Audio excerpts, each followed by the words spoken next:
welcome to you all at home. You've still got a chance to win this race, haven't you? Just drive. I wanna be the only one to make it through the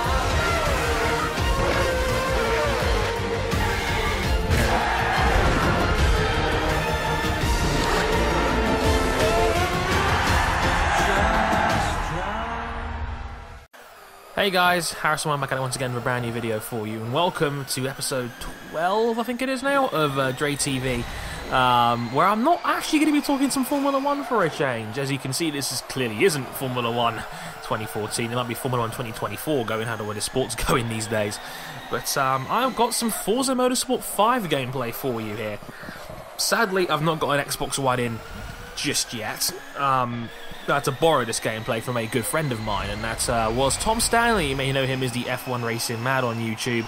If you haven't already, subscribe to him. He's one of the nicest guys in this community.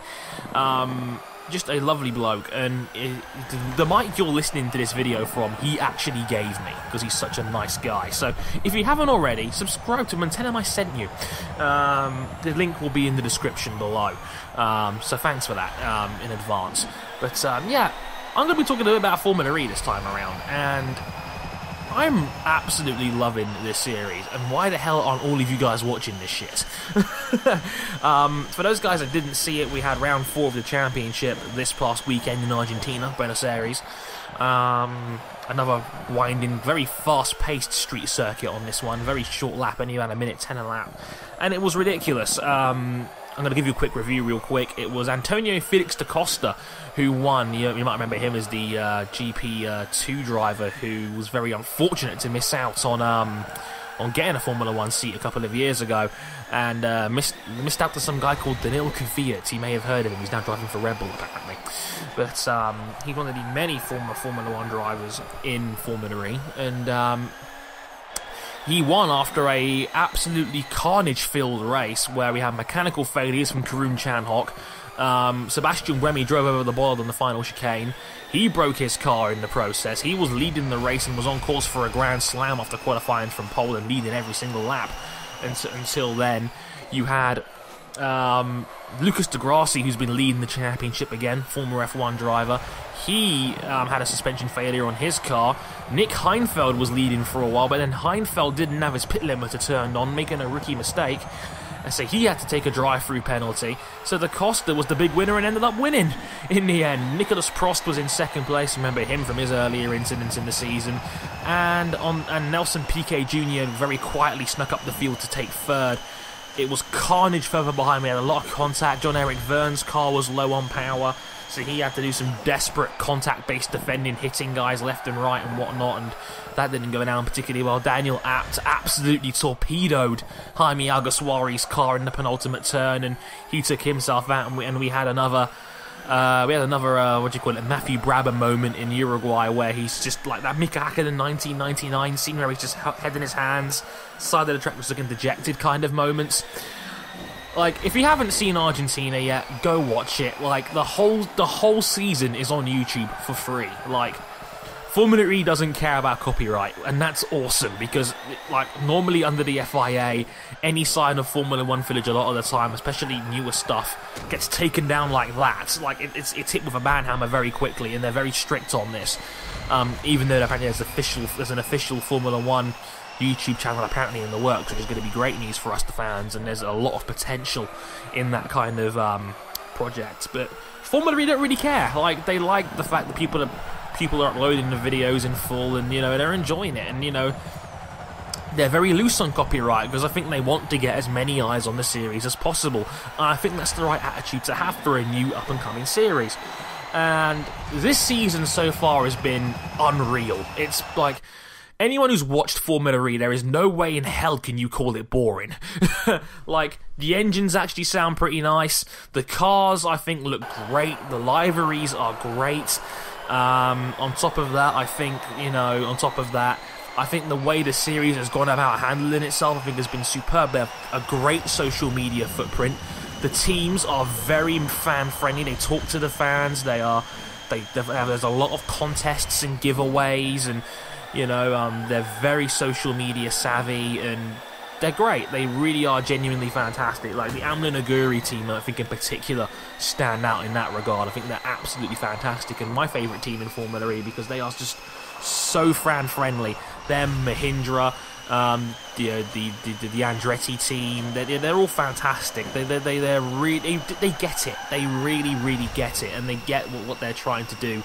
And why it's working out, and you know, I'm very happy to see that. Like, it happens a little bit in Formula One where, you know, some teams are more social media responsive than others, like maybe Lotus and Mercedes are probably leading the way in terms of social interaction. Maybe Force India in that mix as well, but you know, it's a little bit more stuffy and corporate when it comes to the Formula One side of things. But in Formula E, oh god, they love a good conversation. They take the piss out of each other. It's hilarious.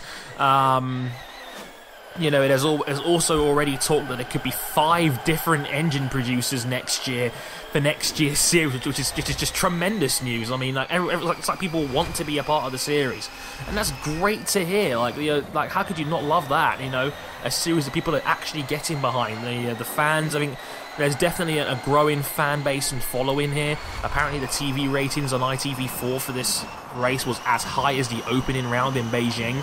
I know the time slot was a little bit more friendly than in Beijing for the series opener, because Beijing was at like 6 o'clock in the morning. But overall, I think that's excellent to hear that people are liking this series. And the racing has been superb. And none of that DRS-related easy passing shit. No, you earn your passes in this series. I think Formula E do a brilliant job of knowing what they are and, you know, adapting their series to make it work for them. You can't do Formula E on bigger, more designated tracks like a Silverstone or a Hockenheim or something like that, because the cars are too slow for that. Like, the tracks are too big, the races are short, so like they're only about 40-45 minutes long, which also helps because you're not sitting down for an hour and a half like you would with a Formula 1 race.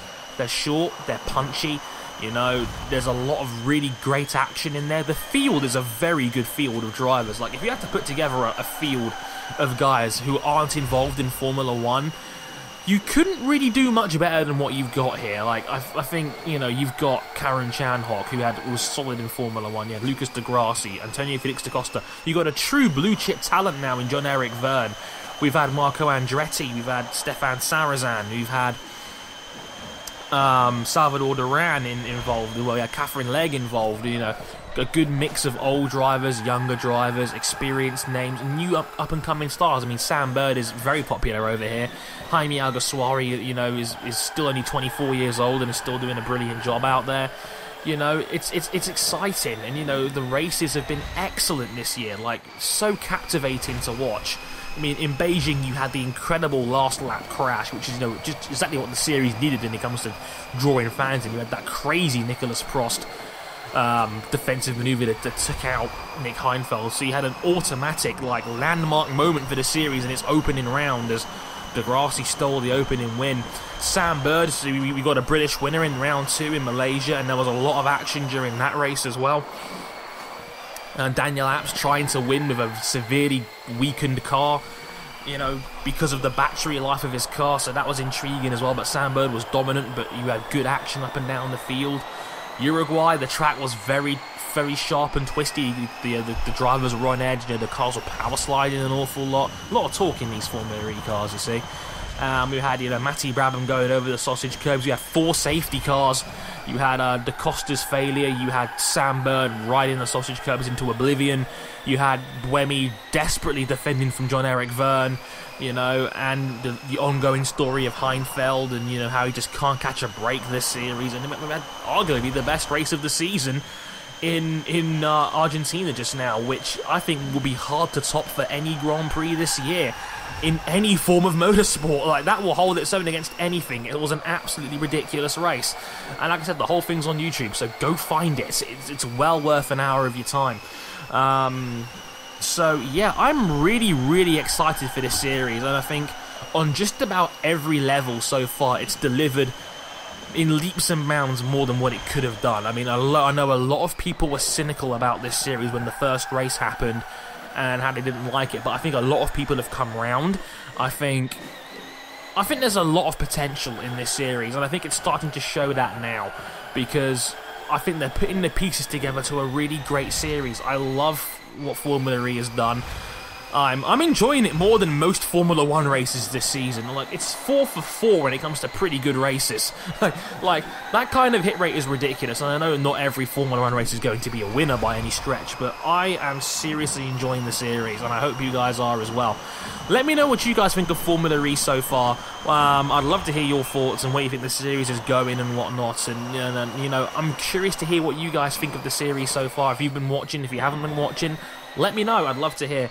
Once again, massive thanks to Tom for the gameplay. Much appreciated, my man. It means so much that I can have people that can do favours for me like this on occasion. It means a lot. And I hope you guys enjoyed the video. Until next time, I've been Harrison101. Thank you very much for listening. And I'll catch you guys next time. Sayonara.